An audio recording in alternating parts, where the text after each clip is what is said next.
человек арт-объекта в ДК Громова. Вот у нас выставка из коллекции. И вот тут такая часть, которая ЧБ СПБ МИФ. Ну, Петербург считается черно-белым.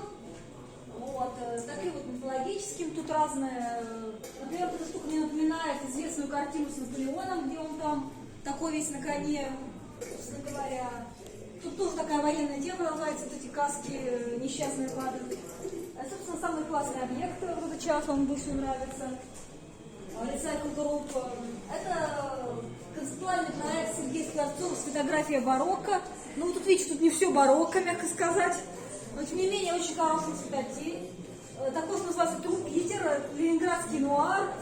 Вот реально все эти места, которые... Вот это знаменитые на Фонтанке, допустим, объекты, ну и так далее. То есть мы все это узнаем и знаем. Такое более современное искусство, да?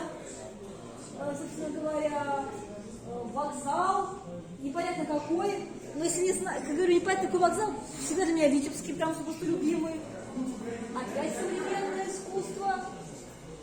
Игра со светом, очень такой интересный объект, он мне очень нравится. Золотые линии, вообще какое-то такое, как будто переговорное устройство с инопланетянами, называется «Весна». Тоже интересный объект, напоминающий амфитеатр. Здесь вообще вот этот уголок, это уголок Ушвицкого. Такой, так сказать, метафизический серый уголок, собственно говоря. Это у нас реклама артократии, проекта ДК Громова. А вот данная работа Ушвицкого — это вращение. Тоже такой авторский уголок, это уголок коллекции Кирилла Авелева. Это книги из его коллекции. И вот всякая такая черно-белая графика тоже из его коллекции. Давид Санкт-Петербурга.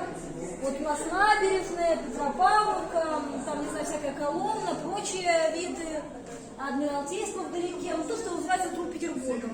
Собственно говоря, здесь и объекты, и книги, и графика, фотография. Все это Тру Петербург.